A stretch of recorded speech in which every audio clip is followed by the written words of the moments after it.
Thomas in trouble. It was a busy day for the engines on the Fat Controller's railway. Gordon was taking passengers across the island. He felt magnificent. Henry was delivering logs to the timber yards. He was right on time.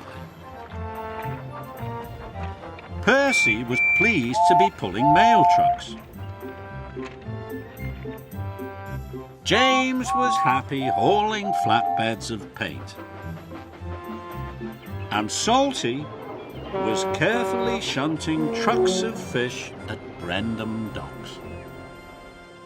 But Thomas and Emily were at the fitter's yard for repairs. "I can't wait to get back to work. I'm taking the school choir to their concert." Emily was ready to go. "Goodbye, Thomas," she whistled. "Good luck with your final inspection." "Thank you, Emily," tooted Thomas. Then James puffed in to deliver his paint. "Bust my boiler," he laughed. "You've broken down, Thomas." "No, I haven't," huffed Thomas. "You must have done," snorted James. "Otherwise you wouldn't be at the fitter's yard. What a shame you're not a smart and useful engine like me." This made Thomas cross. The Fat Controller arrived. "Thomas," boomed the Fat Controller, "are you ready to take the school choir to their concert?" "Nearly ready, sir," puffed Thomas excitedly. "Nearly ready isn't good enough," said the Fat Controller. Thomas didn't want anyone else to collect the school choir. Carrying the children was his favourite job. So Thomas decided he would leave before his final inspection. "I'm ready now, sir," he puffed. And Thomas chuffed away to pick up Annie and Clarabelle.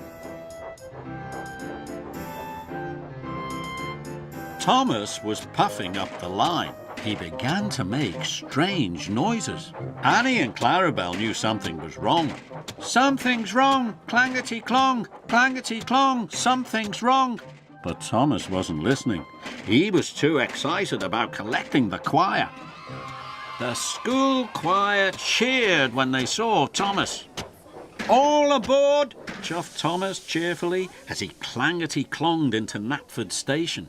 "Who is making that nasty noise?" wheezed Emily. Emily saw it was Thomas. "Did you have your final inspection?" asked Emily. This made Thomas cross. "I'm fine," he huffed, and he steamed away with the choir on board. Thomas rattled even more. Clangety-clong, clangety-clong. Later, Thomas had to stop at a signal. He was feeling hot and bothered. Toby saw that something was wrong with Thomas. "Did you take on enough water at the fitter's yard?" This made Thomas cross. "There's nothing wrong with me." Just then the signal changed. Thomas puffed away. Thomas was rattling and steaming more and more. Clangety-clong, clangety-clong. Further up the line, Percy was waiting at a crossing. "What's happened to you, Thomas?" cried Percy. "You look puffed out." "Bother," steamed Thomas. He didn't like being told there was something wrong with him. "There's nothing wrong with me, Percy," Thomas huffed. A barrier opened. Thomas rattled away. Clangety-clong, clangety-clong. Then there was trouble. Thomas began to chuff slower and slower. "I need a rest," he gasped.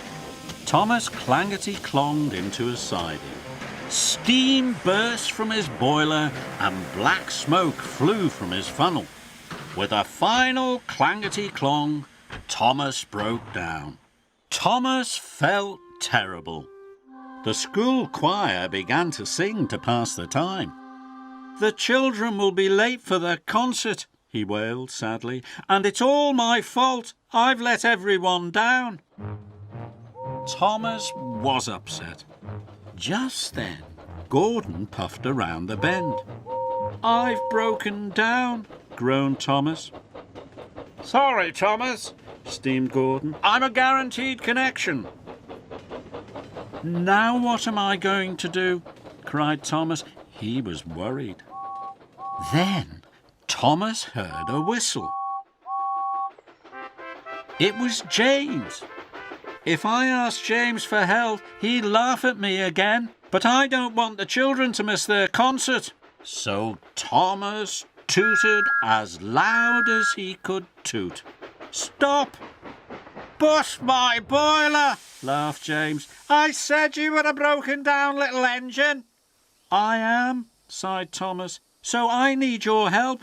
Can you take the children to their concert? Thomas whistled. Now, James didn't laugh at Thomas. He could see Thomas was in trouble, and he was happy to help his friend. I'll get the children there on time, James wished. Thomas knew he had to get back to be repaired as quickly as possible. Henry was sent to collect Thomas. He soon buffered up and shunted Thomas to the fitter's yard. Before long, Thomas was as good as new. He had even waited for his final inspection. The Fat Controller arrived. You have been very patient, Thomas. I have a special job for you. You are to collect the choir and bring them home again. Thank you, sir, chuffed Thomas. He was delighted. Clangety-clong, nothing is wrong, he laughed. And Thomas smiled all the way to the concert.